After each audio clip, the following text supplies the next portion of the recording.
दोस्तों आज के वीडियो में हम सीखेंगे उन 4 मेथड्स के बारे में जो आपको आपकी पर्सनल और प्रोफेशनल लाइफ में ईगो वाले लोगों को हैंडल करने में बहुत मदद करेंगे। इस टॉपिक को क्लैरिटी से समझने के लिए वीडियो अंत तक पूरा ज़रूर देखिएगा। तो आइए वीडियो की शुरुआत करते हैं और प्रैक्टिकली सीखते हैं। मेथड्स के बारे में जानने से पहले ईगो के बारे में 7 इंपॉर्टेंट चीज़ें जान लीजिए जो बेहद इंपॉर्टेंट है। नंबर 1, इंसान का ईगो बहुत ही कंफ्यूज स्टेट में होता है, लेकिन इसे प्रॉपर कम्युनिकेशन, डायरेक्शन और रिवर्स साइकोलॉजी की मदद से बदला जा सकता है। नंबर 2, इंसान का ईगो बहुत ही इनसिक्योर होता है और ईगो को जिंदा रहने के लिए अटेंशन, रिकॉग्निशन और प्रेस चाहिए होता है। नंबर 3, लोगों में ईगो एक्टिव और पैसिव दोनों स्टेट में होता है, मतलब ईगो वाला व्यक्ति बहुत अग्रेसिव भी हो सकता है और ईगो वाला व्यक्ति बेहद साइलेंट भी हो सकता है। नंबर 4, ईगो वाले व्यक्ति ईमानदारी से तारीफ करना बहुत अच्छी तरीके से जानते हैं, लेकिन उनके ईगो को अपना कंपैरिजन या दूसरे के कंपैरिजन में इंफीरियर मतलब छोटा कहलाना बिल्कुल पसंद नहीं है।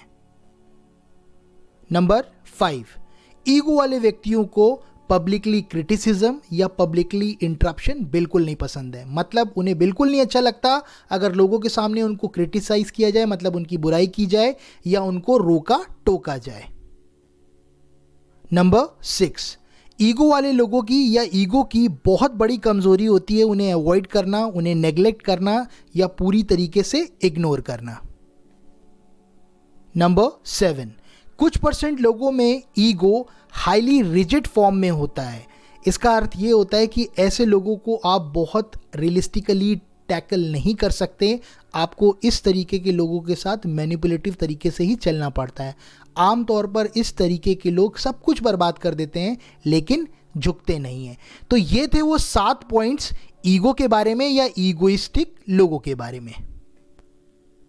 आइए अब शुरुआत करते हैं सबसे पहले मेथड के साथ में, जिसे कहा जाता है विन विन मेथड। दोस्तों इस मेथड में आप उस व्यक्ति के अच्छे बिहेवियर की तारीफ उसके सामने और पब्लिकली मतलब लोगों के सामने करते हैं। फॉर एग्जाम्पल, अगर ए व्यक्ति है तो आप अगर वो आपके साथ अच्छा बिहेवियर करता है तो उसकी तारीफ उसके सामने करिए और पब्लिकली मतलब लोगों के सामने भी करिए। उसकी तारीफ करते हुए आप कुछ इस प्रकार कह सकते हैं, मिस्टर ए लोगों को रिस्पेक्ट करना और उनके साथ ईमानदारी से बिहेव करना बहुत अच्छी तरीके से जानते हैं। जो लोग मिस्टर ए को करीब से जानते हैं वो इनकी इस खूबी के बहुत बड़े प्रशंसक हैं। दोस्तों ये एक रिवर्स साइकोलॉजी मेथड है।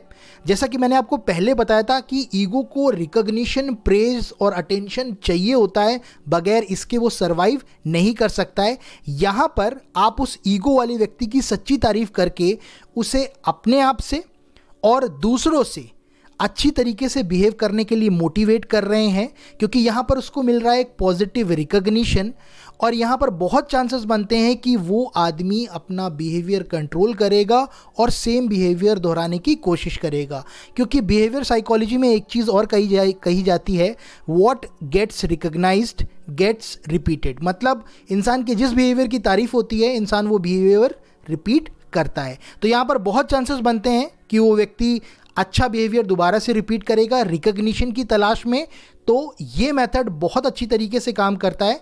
इसे विन विन मेथड इसलिए कहा जाता है क्योंकि इसमें सामने वाला व्यक्ति भी जीता हुआ महसूस करता है और आप भी जीता हुआ महसूस करते हैं।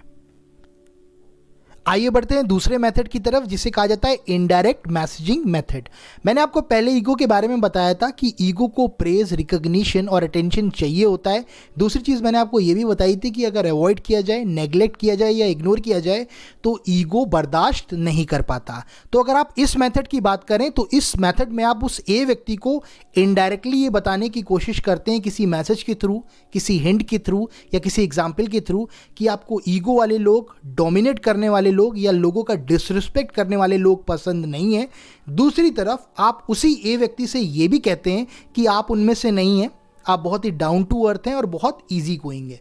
दोस्तों ये भी एक रिवर्स साइकोलॉजी मेथड है, जिसमें आप एक तरफ ए व्यक्ति को कंट्रोल्ड बिहेवियर करने के लिए मोटिवेट कर रहे हैं ये कहते हुए कि आपके अंदर ऐसी कोई कमी नहीं है, दूसरी तरफ आप उसको इनडायरेक्ट मैसेजिंग के थ्रू बता रहे हैं कि अगर उसने गलत बिहेवियर आपके सामने किया तो आप डिस्कनेक्ट हो सकते हैं, आप अपने आप को अलग रख सकते हैं या आप उसके अगेंस्ट में जा सकते हैं। तो ये भी मेथड बहुत अच्छी तरीके से काम करता है।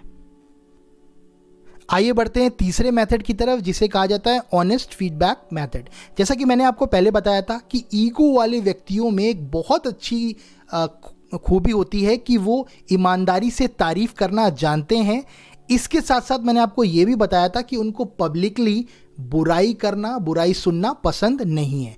तो इस ऑनेस्ट फीडबैक मेथड में आप उस व्यक्ति ए जिसकी हम बात कर रहे हैं, अगर वो अच्छे मूड में होता है या कभी ऐसे मूड में होता है जब वो अपनी कमियों को एक्सेप्ट कर रहा होता है, तब आप उसको पोलाइटली फीडबैक दे देते हैं उसकी कमियों के बारे में। याद रखिए, अगर आप बोलकर नहीं बता सकते तो आप मैसेजेस के थ्रू लिख कर बता सकते हैं, लेकिन याद रखिएगा पब्लिकली मत भेजिएगा मैसेज, पर्सनली भेजिएगा। जैसा कि मैंने आपको पहले बताया था कि ईगो में ईमानदारी का भी ट्रेट होता है, वो ईमानदारी का साइलेंट प्रशंसक होता है। और अगर उस व्यक्ति को आपकी कदर है, आपका इंपॉर्टेंस समझता है वो व्यक्ति, तो वो इंट्रोस्पेक्शन करके समझने की कोशिश करेगा और अपने अंदर बदलाव भी करेगा। आप इस मेथड के बहुत पॉजिटिव रिजल्ट जल्दी देखेंगे। आइए फाइनली बढ़ते हैं चौथे मेथड की तरफ, जिसे कहा जाता है अवॉइडेंस मेथड। दोस्तों, जैसे कि पहले मैंने आपको बताया था कि ईगो की सबसे बड़ी कमजोरी होती है उसको नेग्लेक्ट किया जाना, उसको इग्नोर किया जाना। तो हमेशा याद रखिए ये अवॉइडेंस मेथड इसी फॉर्मेट पे काम करता है। अगर ए व्यक्ति जानबूझकर आपके साथ गलत बिहेवियर करता है तो आप अवॉइडेंस मेथड का यूज़ कर सकते हैं, जिसमें आप खुद को पर्पसली सामने वाले को अवॉइड करेंगे, जिसमें आप उससे बेहद कम बोलेंगे, बेहद कम बातचीत करेंगे या बिल्कुल काम से रिलेटेड बातचीत करेंगे।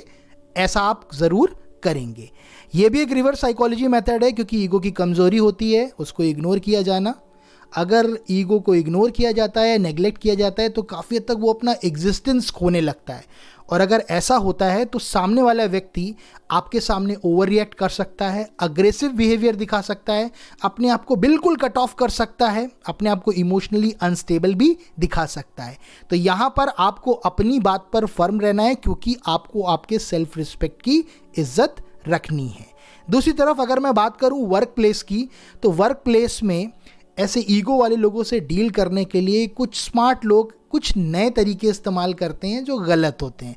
जैसे कि उसमें एक पहला मेथड होता है आई लूज़ यू विन मेथड। मतलब वो सामने वाले को प्लीज़ करने के लिए खुद को तो हारा हुआ महसूस कराते हैं, लेकिन उसे महसूस कराते हैं कि वो बेहतर है, वो जीता हुआ है, जो कि गलत तरीका है। दूसरा मेथड जो यूज़ करते हैं उसे कहा जाता है you are the best method, जिसमें आप सामने वाले को ये बताने की कोशिश करते हैं कि सबसे अच्छा वही है, सामने वाले को प्लीज़ करने की कोशिश करते हैं।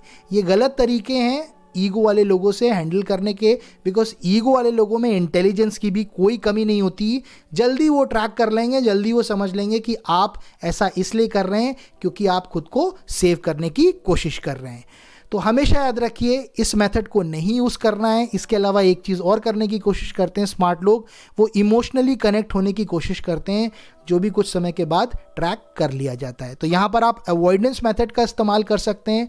हमेशा याद रखिए ईगो की बहुत बड़ी कमज़ोरी होता है उसको नेग्लेक्ट किया जाना, और अगर आप बहुत लंबे समय तक पोलाइटली इस चीज़ को फॉलो करते हैं तो होता ये कि वो व्यक्ति जो आपसे दूर भाग रहा था वो आपके पीछे पीछे भी भाग सकता है। तो ये 4 मेथड आप यूज़ कर सकते हैं उन लोगों के साथ जिनको ईगो प्रॉब्लम है, जो बहुत ईगो में रहते हैं, और डेफिनेटली अगर आप इसको पॉजिटिव तरीके से यूज़ करेंगे तो ये आपको बहुत मदद करेंगे।